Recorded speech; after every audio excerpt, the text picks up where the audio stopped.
Have you ever found yourself just endlessly scrolling? You lose track of time. You know you should probably stop, but you just can't?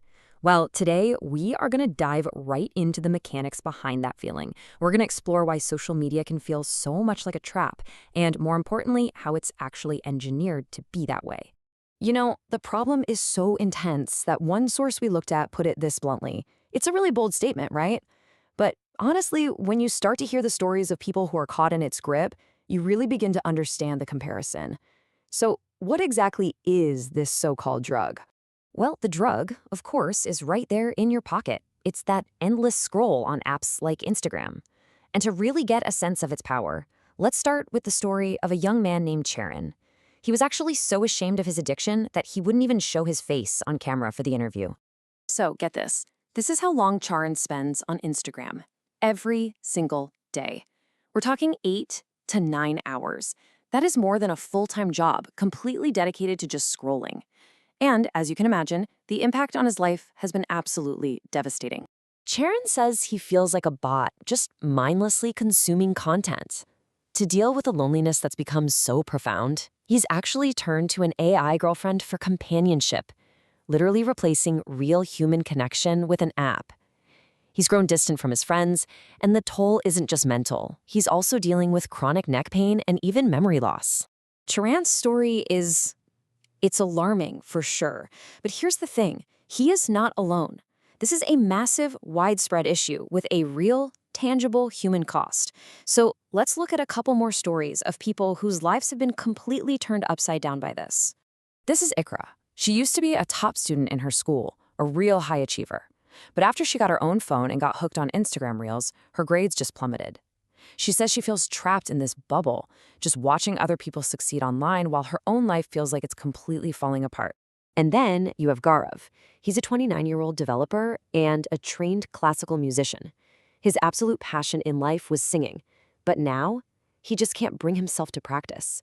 His keyboard, which was once this source of incredible joy, now just sits there, collecting dust, being used as a table, a really stark symbol of a passion that's been lost to the scroll.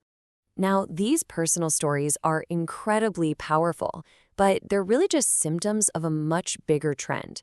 It turns out that on average, people are spending a full 3 hours a day on social media.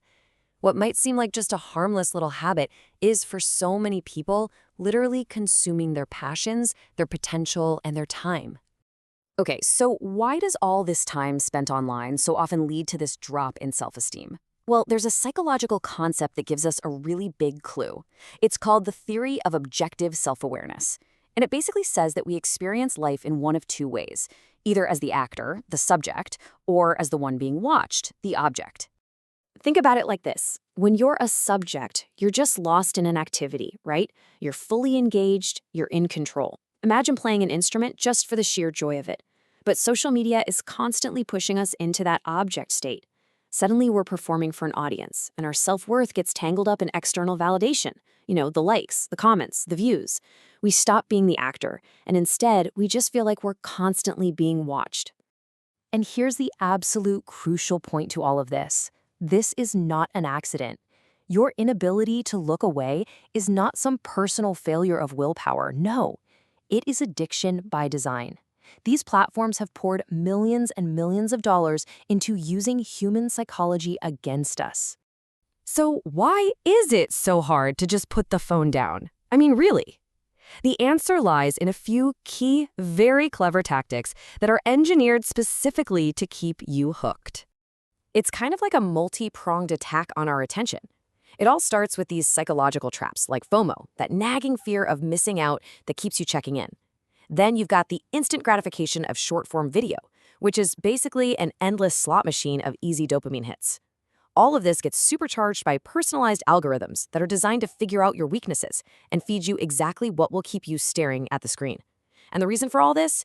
It's a business model where your stickiness, how long you stay on the app, is the product they sell to advertisers. Researcher Natasha Schull calls this an addiction loop. It starts with the uncertainty of a notification, that little red dot. What could it be? That creates anticipation. You feel this pull. You just have to see what it is. And then bam, you get the feedback, a like, a comment, which delivers a tiny hit of dopamine. This whole cycle literally trains your brain to crave that loop over and over and over again. Okay, so we get the problem. It's a system that's designed to hook us. But here's the good news. You can break free. And the sources we reviewed lay out a really clear, actionable strategy to take back control. So the framework is this 5-step process that kind of builds on itself. It kicks off with simple awareness, then it moves to a pretty decisive action, deleting the apps. From there, it's all about rebuilding, forging a new identity with accountability, using smart tricks like gamifying your productivity to build better habits, and then finally, committing to do hard things. It all starts with awareness. I mean, just like every single person we've heard from in this explainer, you have to first recognize that the habit is having a negative impact on your life. If you don't have that self-awareness, none of the other steps are going to work. All right, next up is a step that sounds pretty extreme, but honestly, it's often necessary. You've got to delete the apps. Setting time limits is just too easy to ignore. To truly break that cycle, you have to remove the temptation completely. It's often the only way to make a clean break from that addiction loop. Now, this is a really powerful idea from the book Atomic Habits. Don't just try to use social media less. Change your identity. Become the person who doesn't use these apps. Telling your friends about it creates accountability and reinforces this new identity. And you can make it even stronger by gamifying your productivity. Turning chores or work into a game with points and rewards. Creating a healthier source of achievement than some meaningless like. And that leads us to the final and maybe most important step. Social media is addictive because it's so easy. The antidote, then, is to intentionally do hard things. Call a friend instead of just texting them. Travel for 30 minutes just to see them for 15. The fulfillment you get from real, effortful connection is so much more lasting than the cheap, easy dopamine hit you get from a like. One of our sources ended with a modern twist on a famous saying, and I think it's the perfect thought to leave you with. It kind of invites us to ask ourselves, what moments, what passions, what connections are we missing out on while we're just scrolling? And what amazing things might happen when we finally look up from the screen?